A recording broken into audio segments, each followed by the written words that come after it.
فرشتے نے کبھی اس کے اور آرزو کے غیر واضح تعلق پہ فکر مندی ظاہر نہیں کی۔ وہ سب کسی سوچی سمجھی پالیسی کا حصہ تھا۔ وہ دونوں جانتے تھے اور ایک اسی کو بے خبر رکھا تھا۔ وہ تم سے بہتر ہے، یہی کہا تھا ہمایوں نے، اور یقیناً فرشتے کی بات کر رہا تھا۔ لیکن وہ ایسا کیسے کر سکتی ہے؟ وہ اس کے گھر میں خیانت کیسے کر سکتی ہے؟ وہ تو قرآن کی طالبہ تھی، وہ تو سچی تھی، امانت دار تھی، پھر وہ کیوں بدل گئی؟ وہ جو لمحوں کی امانت کا خیال رکھتی تھی، رشتوں میں خیانت کیسے کر گئی؟ سوچ سوچ کے اس کا دماغ پھٹا جا رہا تھا، دل ڈوبا جا رہا تھا۔ آج اسے لگا جیسے سب دھوکے باز نکلے تھے، سب خود غرض نکلے تھے۔ ہر شخص اپنی زمین کی طرف جھکا تھا، اس کا کوئی نہیں تھا، کوئی بھی نہیں۔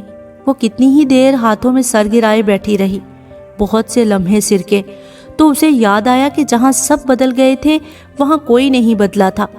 جہاں سب نے دھوکہ دیا تھا وہاں کسی نے اس کا خیال بھی رکھا تھا۔ جہاں سب چھوڑ گئے وہاں کسی نے سہارا بھی تو دیا تھا۔ اوہ، اس نے آہستہ سے سر اٹھایا اور پھر دھیرے سے ویل چیئر کے پہیوں کو اندر کی جانب موڑا۔ اس کے کمرے میں شیلف کے اوپر اس کا سفید کور والا مصحف پڑا تھا۔ اس نے سرعت سے اسے اٹھایا اور اس وقت اسے اس کی بے حد ضرورت تھی۔ مصحف کے نیچے اس کا پرانا رجسٹر رکھا تھا۔ اس نے قرآن اٹھایا تو رجسٹر پھسل کر نیچے گر گیا۔ محمل نے ہاتھ میں قرآن پکڑے جھک کر رجسٹر اٹھایا۔ وہ درمیان سے کھل گیا تھا۔ اسے بند کر کے رکھتے ہوئے ٹھہر سی گئی۔ کھلے صفحے پہ سورہ بقرہ کی اس آیت کی تفسیر لکھی تھی جس پہ وہ ہمیشہ الجھتی تھی، حتتن اور ہنتتن۔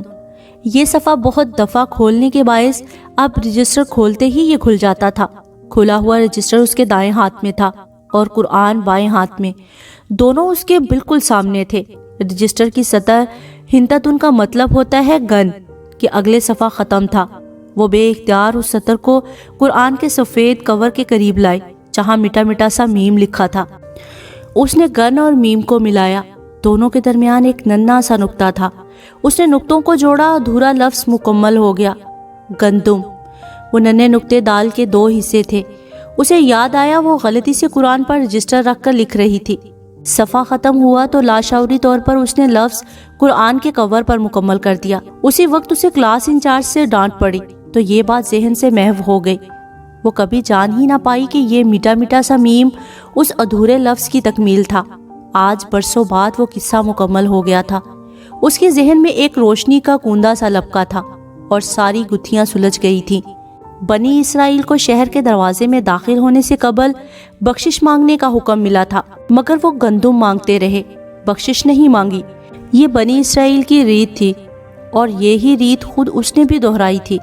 ہم زمانہ جاہلیت سے دور اسلام میں آ کر ایک ہی دفعہ توبہ کرتے ہیں مگر بار بار کی توبہ بھول جاتے ہیں۔ ہم ایک کھائی سے بچ کر سمجھتے ہیں کہ زندگی میں پھر کبھی کوئی کھائی نہیں آئے گی، اور اگر آئی تو بھی ہم بچ جائیں گے۔ ہم ہمیشہ نعمتوں کو اپنی نیکیوں کا انعام سمجھتے ہیں اور مصیبتوں کو گناہ کی سزا۔ اس دنیا میں جزا بہت کم ملتی ہے اور اس میں بھی امتحان ہوتا ہے۔ نعمت شکر کا امتحان ہوتی ہے اور مصیبت صبر کا۔ اور زندگی کے کسی نئے امتحان میں داخل ہوتے ہی منہ سے پہلا کلمہ حتتن کا نکلنا چاہیے، مگر ہم وہاں بھی گندم مانگتے رہتے ہیں۔ اللہ اسے زندگی کے ایک مختلف فیز میں لایا تو اسے بخشش مانگنی چاہیے تھی، مگر وہ ہمایوں اور تیمور کو مانگتی رہی۔ ہنتتن ہنتتن کہنے لگی۔ گندم مانگنا برا نہیں تھا، مگر پہلے بخشش مانگنا تھی۔ وہ پہلا زینہ چڑھے بغیر دوسرے کو پھلانگنا چاہتی تھی، اور ایسے پار کب لگا جاتا ہے اسے نہیں معلوم۔ وہ کتنی دیر تک میز پہ سر رکھے زاروں کی تار روتی رہی۔ آج اسے اپنے سارے گناہ پھر سے یاد آ رہے تھے۔ آج وہ پھر سے توبہ کر رہی تھی، وہ توبہ جو بار بار کرنا ہم نیک ہونے کے بعد بھول جاتے ہیں۔ زندگی میں بعض لمحے ایسے ہوتے ہیں جب آپ سے خود قرآن نہیں پڑھا جاتا، اس وقت آپ کسی اور سے قرآن سننا چاہتے ہیں۔ آپ کا دل کرتا ہے کہ کوئی اور آپ کے سامنے کتاب اللہ پڑھتا جائے اور آپ روتے جائیں۔ بعض دفعہ آپ خوش ہونے کے لیے اس کے پاس جاتے ہیں اور بعض دفعہ صرف رونے کے لیے۔ اس کا دل کر رہا تھا کہ وہ خوب روئے، قرآن سنتی جائے اور روتی جائے۔ تلاوت کی کیسٹوں کا ڈبہ قریب ہی رکھا تھا، ٹیپ ریکارڈر بھی ساتھ تھا۔ اس نے بنا دیکھے آخر سے ایک کیسٹ نکالی اور بنا دیکھے ہی ڈال دی۔ ابھی نہ معافی جاننا چاہتی تھی، نہ ہی فہم پر غور و فکر کرنا چاہتی تھی، ابھی وہ صرف سننا چاہتی تھی۔ اس نے پلے کا بٹن دبایا اور میز پر رکھ دیا۔ آنسو اس کی آنکھوں سے ٹپک کر میز کے شیشے پر گر رہے تھے۔ قاری صہیب احمد کی مدھم پرسوز آواز دھیرے سے کمرے میں گونجنے لگی تھی۔ والدہا، قسم ہے دن کی، وہ خاموشی سے سنتی رہی۔ اسے اپنی زندگی کے روشن دن یاد آ رہے تھے جب وہ اس گھر کی ملکہ تھی، اور قسم ہے رات کی، جب وہ چھا جائے۔ اس کو وہ سناٹے بھری رات یاد آئی جب ہمایوں نے اسے طلاق دی تھی، وہ رات جب وہ یہیں بیٹھی چھت کو دیکھتی رہی تھی۔ تمہارے رب نے تمہیں اکیلا نہیں چھوڑا اور نہ ہی ناراض۔ اس کے آنسو روانی سے گرنے لگے تھے۔ یہ کون تھا جو اس کی ہر سوچ پڑھ لیتا تھا؟ یہ کون تھا؟ یقیناً تمہارے لیے انجام آغاز سے بہتر ہوگا۔ اس نے سختی سے آنکھیں میچ لی۔ کیا اب بھی اس سارے کا انجام بہت اچھا ہو سکتا تھا؟ تمہارا رب بہت جلد تمہیں وہ دے گا جس سے تم خوش ہو جاؤ گے۔ ذرا چونک کر بہت آہستہ سے محمل نے سر اٹھایا۔ اللہ کو اس کی اتنی فکر تھی کہ وہ اس کے اداس دل کو تسلی دینے کے لیے یہ سب اسے بتا رہا تھا۔ کیا واقعی اس نے اسے چھوڑ نہیں دیا تھا؟ کیا اس نے تمہیں یتیم پا کر ٹھکانہ نہیں دیا؟ وہ اپنی جگہ سن سی رہ گئی۔ یہ سب اتنا واضح، اتنا صاف، یہ سب اس کے لیے اترا تھا۔ کیا وہ اس قابل تھی؟ کیا اس نے تمہیں راہ گم پا کر ہدایت نہیں دی؟ وہ ساکت سی سنے جا رہی تھی۔ ہاں یہی تو ہوا تھا، اور تمہیں نادار پا کر غنی نہیں کر دیا۔ اس کے آنسو گرنا رک گئے تھے، کپ کپاتے لب ٹھہر گئے تھے۔ بس تم بھی یتیم سے سختی نہ کرنا، اور سائل کو مت ڈانٹنا، اور اپنے رب کی نعمتوں کو بیان کرتے رہنا۔ سورہ دوحہ ختم ہو چکی تھی۔ اس کی زندگی کی ساری کہانی 11 آیتوں میں سمٹ کر اسے سنا دی گئی تھی۔ وہ سورہ جیسے ابھی ابھی آسمانوں سے اتری تھی، اس کے لیے، صرف اس کے لیے۔ اس نے تھک کر سر کرسی کی پشت سے ٹکا لیا اور آنکھیں موند لی۔ وہ کچھ دیر ہر سوچ سے بے نیاز سونا چاہتی تھی، پھر اٹھ کر اسے فرشتے سے ملنا تھا۔ بادل زور سے گرجے تھے۔ محمل نے ایک نظر کھڑکی سے باہر پھسلتی شام پہ ڈالی اور دوسری بند دروازے پہ۔ اس کی دوسری طرف اسے قدموں کی چاپ کی آواز سنائی دے رہی تھی۔ ابھی چند منٹ پہلے اس نے فرشتے کو گیٹ سے اندر داخل ہوتے دیکھا تھا۔ اس کے آنے کے کچھ دیر بعد ہمایوں کی گاڑی اندر داخل ہوئی تھی۔ البتہ وہ 5 منٹ کے بعد ہی کچھ کاغذات اٹھا کر واپس چلا گیا تھا۔ اس کی گاڑی ابھی ابھی نکلی تھی۔ وہ کھڑکی کے اس طرف چوکیدار کو گیٹ بند کرتے ہوئے دیکھ رہی تھی جب دروازہ ہولے سے بجا۔ محمل، فرشتے نے اپنے مخصوص نرم انداز میں پکارا، پھر ہولے سے دروازہ کھولا۔ اب وہ کثرت سے سلام نہیں کرتی تھی۔ محمل نے گردن موڑ کر دیکھا، وہ دروازے کے بیچوں بیچ کھڑی تھی، دراز قد، کانچ سی سنہری آنکھوں والی لڑکی جو کھلتے گلابی رنگ کے لباس میں سر پہ دوپٹہ لیے کھڑی تھی۔ وہ کون تھی؟ اسے لگا وہ اسے نہیں جانتی۔ کیسی ہو؟ نرم سی مسکراہٹ چہرے پر سجائے وہ اندر داخل ہوئی۔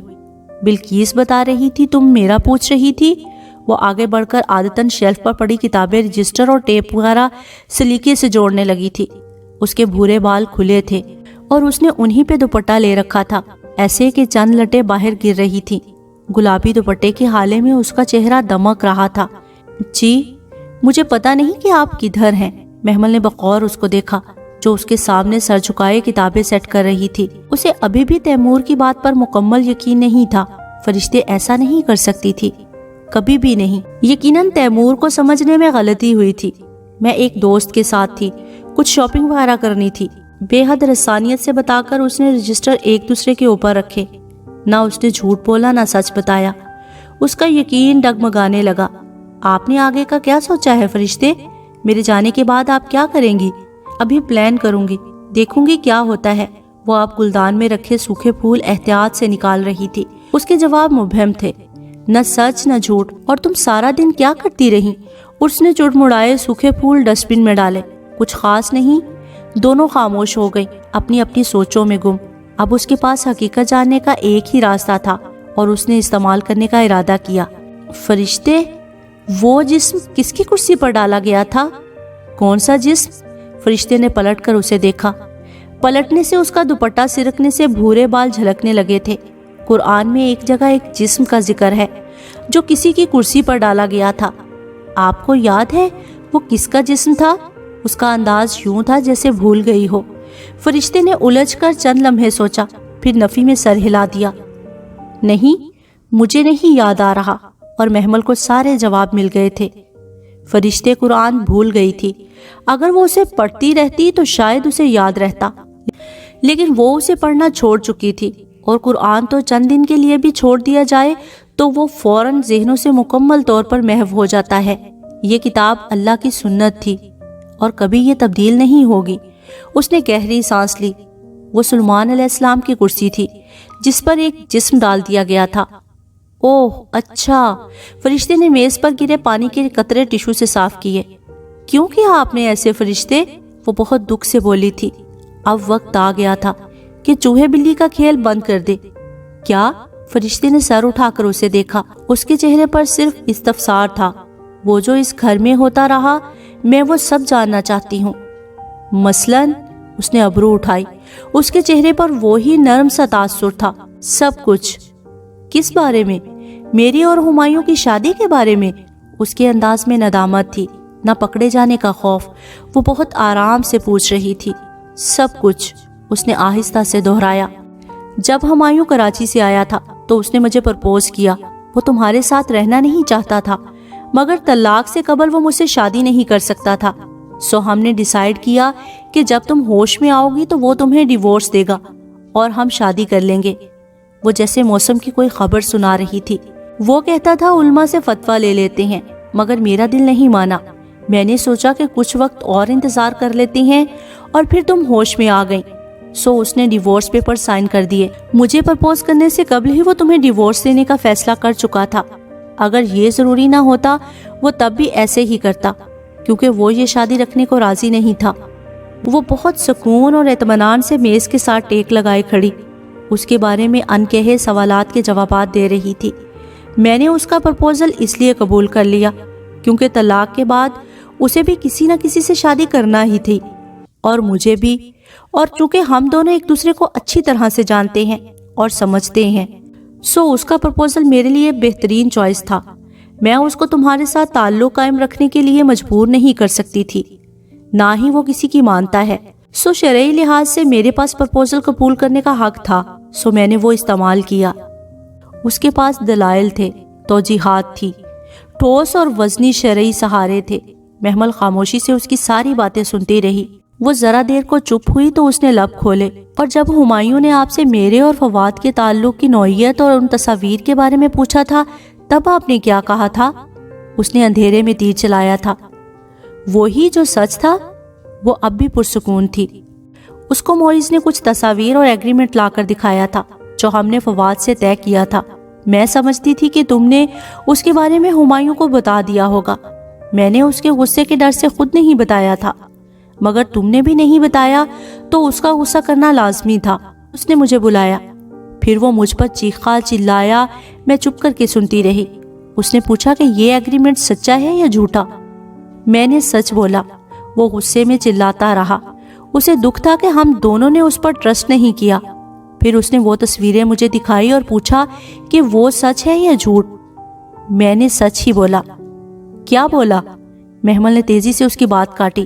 یہی کہ مجھے معلوم نہیں، اور مجھے واقعی معلوم نہیں تھا۔ اور وہ اسے دیکھتی رہ گئی۔ یہ فرشتے کا سچ تھا؟ پھر اس نے پوچھا معیز اسے جو باتیں بتا کر گیا ہے وہ سچ ہیں یا جھوٹ ہیں؟ وہ اسے یہ بتا کر گیا تھا کہ تمہارا اور فواد کا افیئر تھا۔ اس رات فواد نے تمہیں پرپوز کرنا تھا، کوئی رنگ بھی دی تھی غالباً، اور پھر اس نے تمہیں بہانے سے ہمایوں کے گھر بھیج دیا۔ اس رنگ کا ذکر فواد کی اس کال میں بھی تھا جو ہمایوں نے ٹیپ کی تھی۔ یہ بات اس نے پہلے اگنور کر دی تھی، پھر ظاہر ہے معیز نے یاد دلایا تو وہ الجھ گیا۔ اس نے مجھ سے پوچھا تو میں نے سچ بولا۔ اب کی بار وہ خاموش رہی۔ اس نے نہیں پوچھا کہ فرشتے کا سچ کیا تھا۔ وہ جان گئی تھی کہ وہ کیا کہنے جا رہی ہے۔ میں نے اسے کہہ دیا کہ میں اس بارے میں کچھ نہیں جانتی، نہ ہی تم نے کبھی مجھے اس معاملے میں رازدار بنایا ہے۔ اس نے اس رات کے متعلق پوچھا تو میں نے سچ سچ بتا دیا کہ فواد تمہیں پرپوز کرنے کے بہانے ڈنر پر لے جا رہا تھا۔ تم نے مجھے یہی بتایا تھا، سو میں نے یہی بتا دیا۔ وہ چپ چاپ یا لخت سامنے کھڑی مطمئن سی لڑکی کو دیکھتی رہی جس کے چہرے پر ملال تک نہ تھا۔ وہ اس کا ایک راز تک نہ سنبھال سکی تھی۔ وہ سچ کیسے ہو سکتا ہے جس میں کسی امانت کا خون شامل ہو۔ وہ تو اسے جانتی تھی، وہ اس کی بہن تھی، کیا وہ اس کی پردہ پوشی نہیں کر سکتی تھی؟ فواد نے کبھی نہیں کہا تھا کہ وہ اسے پرپوز کرنے جا رہا ہے، یہ سب تو اس نے خود اخذ کیا تھا۔ اس سے ایک غلطی ہوئی تھی، وہ سمجھی کہ وقت کی دھول نے اس کی غلطی کو دبا دیا ہوگا، مگر لڑکیوں کی کچی عمر کی نادانیاں اتنی آسانی سے کہاں دبتی ہیں۔ ٹیپ میں کسی رنگ کا بھی ذکر تھا، ہمایوں نے اسے بار بار سنا۔ وہ مجھ پر غصہ ہوتا رہا کہ میں نے اسے بے خبر کیوں رکھا۔ پھر اس نے اپنا ٹرانسفر کراچی کروا لیا۔ وہ اب کھڑکی سے باہر لان میں دیکھتے ہوئے کہہ رہی تھی، وہاں کراچی میں اسے آرزو ملی۔ اس کے فادر کی ڈیتھ کے بعد کریم چچا اور غفران چچا نے اس کا حصہ بھی دبا لیا تھا، سو اس نے سوچا کہ ایک تیر سے دو شکار کرتے ہیں۔ اس نے فواد سے تمہارا اور میرا سائن کردہ کاغذ لیا اور معیز کے ہاتھوں ہمایوں کو بھجوا دیا۔ فواد آرزو کو پسند کرنے لگا تھا، وہ اب اس سے شادی کرنا چاہتا تھا۔ وہ اسے اپنانے کے لیے تڑپ رہا تھا، مگر آرزو کو ہمایوں بہتر لگا، سو اس نے چاہا کہ ہمایوں تمہارا حصہ قانونی طور پر آغا کریم سے واپس لے، اس کا حصہ لینے میں بھی مدد کرے، تو تمہارے حصے پہ بھی وہ قابض ہو سکے جو ہمایوں کی ملکیت میں ہوگا۔ اور نیچرلی تمہارے بارے میں بھی وہ پر یقین تھی کہ تم کبھی نہیں اٹھو گی۔ بادل ایک دفعہ پھر زور سے گرجے، دور کہیں بجلی چمکی تھی، شام کی نیلاہٹ سارے میں بھری تھی۔ وہ ابھی تک خاموشی سے فرشتے کو سن رہی تھی، مگر ہمایوں کو فواد سے ضد ہو گئی تھی، صرف اس لیے کہ فواد آرزو کو پسند کرتا تھا۔ اس نے آرزو کو اپنے قریب آنے دیا۔ فواد ہمایوں کی منتیں کرتا رہا کہ وہ آرزو کو چھوڑ دے، مگر ہمایوں اسے اپنے سارے بدلے چکانا چاہتا تھا۔ وہ کہتا تھا کہ فواد نے اس کی محبت کو اس سے چھینا ہے، وہ بھی اس کی محبت کو ویسے ہی چھینے گا۔ وہ آرزو سے کبھی بھی شادی نہیں کر رہا تھا، مگر اس نے آرزو کو دھوکے میں رکھا۔ ابھی مجھے ڈراپ کر کے وہ آرزو کے پاس ہی گیا ہے، اس کو بتانے کہ جیسے وہ اس کو استعمال کر رہی تھی ویسے ہی وہ بھی اس کو استعمال کر رہا تھا۔ وہ شدت پسند لڑکی ہے، جانے غصے میں کیا کر ڈالے، مگر جو بھی ہو وہ آج اسے آئینہ دکھا کر ہی واپس آئے گا۔ کھڑکی کے بند شیشے پہ کسی چڑیا نے زور سے چونچ ماری، پھر چکرا کر پیچھے کو گری۔ بادل وقفے وقفے سے گرج رہے تھے۔ شاید تم یہ سمجھو کہ میں نے تمہارے ساتھ برا کیا ہے، یا یہ کہ مجھے ایسا نہیں کرنا چاہیے تھا، لیکن تم یہ سوچو کہ میں پھر اور کیا کرتی۔ میں ہمایوں سے بہت محبت کرتی تھی اور کرتی ہوں، مگر جب مجھے لگا کہ تم دونوں ایک دوسرے کو چاہتے ہو تو میں درمیان سے نکل گئی، لیکن اب وہ تمہیں نہیں چاہتا، اور مجھے بھی کسی نہ کسی سے شادی تو کرنا تھی۔ مجھے بتاؤ میں نے کیا غلط کیا؟ میرے دین نے مجھے پرپوزل سلیکٹ کرنے کا اختیار دیا تھا، سو میں نے اسے استعمال کیا۔ تم کسی بھی مفتی سے پوچھ لو، اگر کوئی عورت شوہر کی ضروریات پوری کرنے کے قابل نہیں رہی ہو تو شوہر دوسری شادی کر سکتا ہے، اور اس میں کسی کی حق تلفی کی کوئی بات نہیں ہے، نہ ہی قطع رحمی کا عنصر شامل ہے۔ یاد کرو سورہ نساء میں ہم نے کیا پڑھا تھا کہ اگر کوئی ایک حقوق ادا نہ کر سکے تو پھر اپنے حقوق چھوڑ دے، الگ ہو جائے، کہ اللہ دونوں کے لیے وسعت پیدا کر دے گا۔ اپنے مطلب کی آیات اسے آج بھی یاد تھی۔ آئی ہوپ کہ اب تمہاری کنفیوژن اور اعتراضات دور ہو گئے ہوں گے۔ میں نے 7 سال تمہاری خدمت کی ہے، حالانکہ یہ میرا فرض نہیں تھا، مگر اس لیے کہ تم کبھی یہ نہ سمجھو کہ میں تم سے پیار نہیں کرتی ہوں۔ تم نے ایک بار مجھ سے وعدہ کیا تھا کہ ضرورت پڑنے پر تم میرے لیے اپنا حق چھوڑ دو گی۔ فواد نے تمہاری گردن پر پستول رکھا تھا، تمہیں بچانے کے لیے میں نے اپنا حق چھوڑ دیا تھا۔ یہ باتیں میں نے آج کے دن کے لیے سنبھال رکھی تھی، تاکہ آج میں تم سے تمہارے وعدے کی وفا مانگ سکوں۔ وہ خاموش ہو گئی، اب محمل کے بولنے کی منتظر تھی۔ محمل چند لمحے اس کا چہرہ دیکھتی رہی، پھر آہستہ سے لب کھولے۔ آپ نے کہہ لیا جو آپ نے کہنا تھا؟ ہاں، تو پھر سنیے۔ اعوذ باللہ من الشیطان الرجیم۔ اس نے تعوذ پڑھا تو فرشتے نے الجھ کر اسے دیکھا، مگر وہ رکی نہیں تھی۔ بہت دھیمے مگر مضبوط لہجے میں وہ عربی میں اسے کچھ سنانے لگی تھی، وہ عربی جو دونوں کی سمجھ میں آتی تھی، اور اسی طرح ہم کھول کھول کر آیات بیان کرتے ہیں، شاید کہ وہ پلٹ آئیں، شاید کہ وہ پلٹ آئیں۔ فرشتے کی آنکھوں میں الجھا سا تاثر ابھرا۔ محمل نے بنا پلک جھپکے اس کی آنکھوں میں دیکھتے ہوئے پڑھتے جا رہی تھی۔ ان لوگوں کو اس شخص کی خبر سناؤ جس کو ہم نے اپنی آیات دی تھی۔ پھر وہ ان سے نکل بھاگا تو اس کے پیچھے شیطان لگ گیا تو وہ گمراہوں میں سے ہو گیا۔ فرشتے کی بھوری آنکھوں میں بے چینی ابھری تھی۔ محمل میری بات سنو، مگر وہ نہیں سن رہی تھی۔ وہ پتلیوں کو حرکت دیے بنا نگاہیں اس پر مرکوز کیے کہتی جا رہی تھی، تو وہ گمراہوں میں سے ہو گیا۔ اس کی آواز بلند ہو رہی تھی، اور اگر ہم چاہتے تو اسے انہی آیات کے ساتھ بلندی عطا کرتے، لیکن وہ زمین کی طرف جھک گیا۔ محمل چپ کرو، وہ زیر لب بڑبڑائی تھی، مگر محمل کی آواز اونچی ہو رہی تھی۔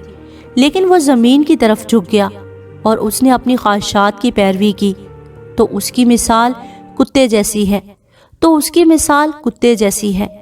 اور اگر تم اس پہ حملہ کرو تو اپنی زبان باہر نکالتا ہے، یا تم اس کو چھوڑ دو تو بھی وہ اپنی زبان باہر نکالتا ہے۔ خاموش ہو جاؤ، خدا کے لیے خاموش ہو جاؤ۔ اس نے تڑپ کر محمل کے منہ پر ہاتھ رکھنا چاہا۔ اس کا دوپٹہ کندھوں سے پھسل گیا تھا، کھلے بال شانوں پہ آ گرے تھے۔ محمل نے سختی سے اس کا ہاتھ جھٹکا۔ اسی میکانکی انداز میں اسے دیکھتی پڑتی جا رہی تھی۔ جسے اللہ ہدایت بخشے بس وہی ہدایت پانے والا ہے، اور جسے اللہ بھٹکا دے بس وہی لوگ خسارہ پانے والے ہیں۔ اس کے ہاتھ بے دم ہو کر اپنی گود میں آ گرے تھے۔ وہ پھٹی پھٹی نگاہوں سے اسے دیکھتی گھٹنوں کے بل اس کے قدموں میں گری تھی۔ بے شک ہم نے جہنم کے لیے بہت سے جنوں میں سے اور بہت سے انسانوں میں سے پیدا کیے ہیں۔ ان کے لیے دل ہیں، وہ ان سے کچھ بھی نہیں سمجھتے، اور ان کے لیے آنکھیں ہیں، وہ ان سے کچھ بھی نہیں دیکھتے، اور ان کے لیے کان ہیں، وہ ان سے کچھ بھی نہیں سنتے۔ یہی لوگ مویشیوں کی طرح ہیں، بلکہ یہ تو زیادہ بھٹکے ہوئے ہیں۔ یہی وہ لوگ ہیں جو غافل ہیں۔ وہ کسی معمول کی طرح بار بار وہی لفظ دہرا رہی تھی۔ فرشتے سفید چہرہ لیے بے دم سی بیٹھی تھی، اس کے لب ہولے ہولے کپ کپا رہے تھے۔ محمل نے آہستہ سے پلک جھپکی تو 2 آنسو ٹوٹ کر اس کی آنکھوں سے گرے۔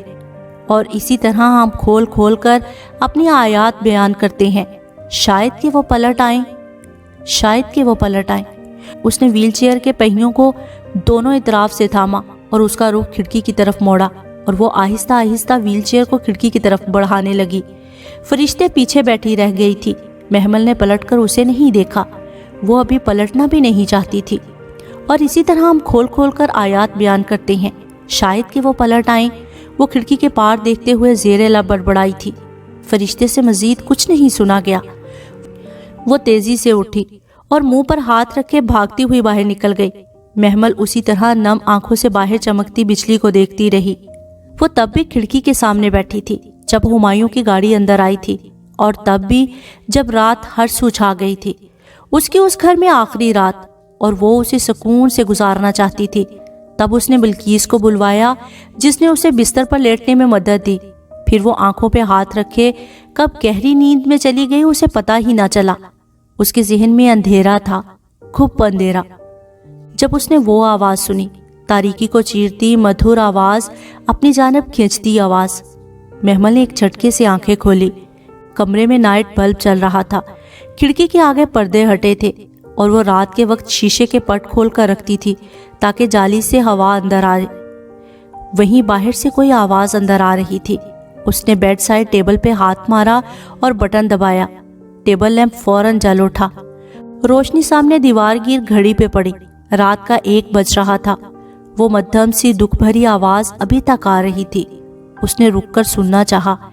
لفظ کچھ سنائی دینے لگے تھے۔ اے اللہ میرے دل میں نور ڈال دے۔ محمل نے بے اختیار سائڈ ٹیبل پر رکھی بیل پہ ہاتھ مارا۔ اور میری بصیرت میں نور ہو۔ بلقیس تیزی سے دروازہ کھول کر اندر آئی تھی۔ محمل کی وجہ سے وہ کچن میں ہی سوتی تھی۔ جی بی بی، مجھے بٹھا دو بلقیس، اس نے بھرائی ہوئی آواز میں ویل چیئر کی طرف اشارہ کیا۔ بلقیس سر ہلا کر آگے بڑھی۔ تبھی کھڑکی کے اس پار اسے آواز آئی، اور میری سماعت میں نور ہو۔ بلقیس چونک کر کھڑکی کو دیکھنے لگی، پھر سر جھٹک کر اس کی طرف آئی، اور میرے دائیں جانب اور بائیں جانب نور ہو۔ بہت احتیاط سے بلقیس نے اسے ویل چیئر پر بٹھا دیا۔ اب تم جاؤ، اس نے اشارہ کیا۔ بلقیس سر ہلاتی متذبذب سی واپس پلٹی۔ اور میرے اوپر اور نیچے نور ہو۔